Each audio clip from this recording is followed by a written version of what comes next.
இரண்டு விதமாக பிரிச்சுக்கலாங்கன்னா, காவல்துறையினுடைய நடவடிக்கை அண்ணன் சீமான் அவர்களை பொறுத்தவரை அந்த வீட்டில் ஒட்டினது, அந்த அந்த சம்மன்ஸ் ஒட்டினது, அதெல்லாம் நடந்து கொண்ட விதம் ஏற்புடையது அல்ல.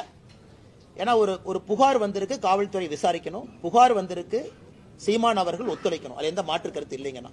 புகார் வந்திருக்கு, விசாரித்த பிறகு சார்ஜ் ஷீட் போடணும். அதெல்லாம் காவல்துறைக்கு முழு அதிகாரம் இருக்கு.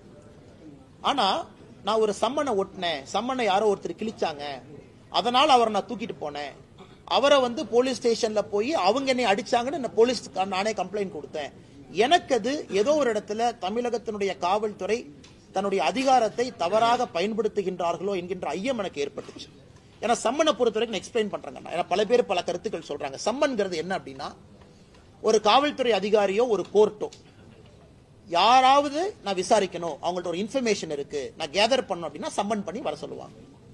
நீங்கள் நானும் தொடர்ச்சியா அந்த சம்மனுக்கு போகல, முதல் சம்மன் கொடுப்பாங்க போகல, இரண்டாவது சம்மன் கொடுப்பாங்க போகலைன்னா அது கோர்ட் மூலமாக வாரண்டா மாறும், அது பிடி வாரண்டாக மாறும். அப்ப கண்டிப்பா போடணும். இன்னைக்கு சம்மன்ஸ் எப்படி ஆகி போச்சுனாங்கன்னா, எந்த விதத்திலும் அனுப்பலாம், இமெயில் அனுப்பலாம், வாட்ஸ்அப்ல அனுப்பலாம். சீமான் அவர்களை போன்ற அரசியல் தலைவர்கள் எங்க இருந்தாலும் அந்த லோக்கல் கான்ஸ்டபிள் மூலமா மேடைக்கு சர்வ் பண்ணலாம். அவர் கிருஷ்ணகிரி தர்மபுரி பக்கத்துல இருக்காருன்னா அங்க போய் சர்வ் பண்ணலாம். சோ வீட்டு வாசல்ல சர்வ் பண்றது எனக்கு புரியலீங்கன்னா, வீட்டுக்குள்ள போய் சீமான் அவர்கள் மனைவி கையில அந்த சம்மனை கொடுக்கலாம். அதான் முறை. வீட்டுக்குள்ள யார் இருக்காங்க அவங்க கையில சம்மனை கொடுத்து கையெழுத்து வாங்கி போட்டோ எடுத்துட்டு போவாங்க. நான் சம்மன் கொடுத்துட்டேன், நான் சம்மன் கொடுத்த பிறகு தப்பிச்சுட்டு போறாங்க அப்படின்னா அது வாரண்டா மாறும். இதுல எனக்கு ஆச்சரியம் என்னன்னா, கேட்ல ஒட்டுறது. கேட்ல யார்ட்ட ஒட்டுவாங்க, ப்ரொக்ளைம்ட் அஃபெண்டர் மேலதான் கேட்ல ஒட்டுவாங்க. அதாவது தேடப்படக்கூடிய குற்றவாளி கேட்ல ஒட்டுவாங்க, நான் பார்த்திருக்கேன்.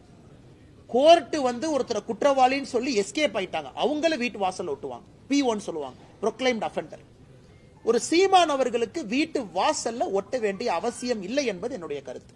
சரி, ஒட்டியாச்சு, அதை கிழிச்சிட்டாங்க. எப்ப அதை ஆக்ட் பண்ணணும்னா, அடுத்த நாள் சீமான் அவர்கள் 11 மணிக்கு வரல அப்படின்னா தான் காவல்துறை நடவடிக்கை எடுக்கணும்.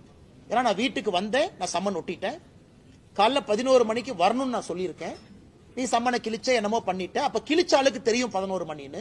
அப்ப நீ சீமான் அவர்கள்ட்டயோ அவங்க துணைவியாருக்கோ அவங்க நண்பர்களுக்கோ சொல்லியிருக்கணும். அடுத்த நாள் 11 மணிக்கு வரல அப்படின்னா நடவடிக்கை. அப்புறம் அவங்க இன்ஃபர்மேஷனை பார்த்து தானே கிழிச்சிருப்பாங்க.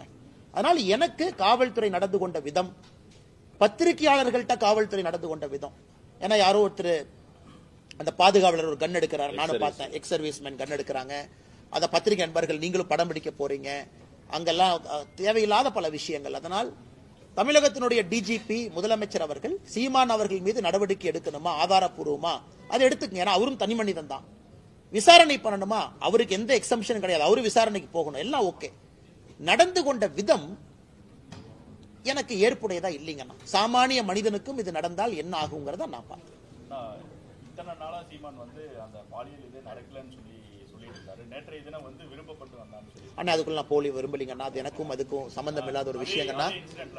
வீரப்பனுடைய மகள் இருக்காங்க, ஆமாங்கண்ணா, காவல்துறை அவங்கள தனிமையில அதை தடுத்திருக்காங்க, அதுக்கு சின்ன கைகலப்பு நடந்திருக்கு. அதை எப்படி பாக்குறீங்க? அவங்க என்ன சொல்லியிருக்காங்க பேட்டியில, இந்த மாதிரி என்னை ஆரம்பத்துல இருந்தே தடுத்துட்டு வர்றாங்க, பள்ளியில ஆகட்டும் கல்லூரியில ஆகட்டும் அரசியல் ஆகட்டும், இன்னைக்கு இங்கேயும் தடுக்கிறாங்க அப்படின்னு சொல்லி ஒரு பதிவு வச்சிருக்காங்க. இதை எப்படி பாக்குறீங்க? நான் இந்த பதிவு எப்படி பாக்குறேன்னா, சீமான் அவர்கள் இந்த விஷயத்தை பத்தி என்ன பேசுறாங்க அதை பத்தி நான் கருத்து சொல்ல விரும்பல.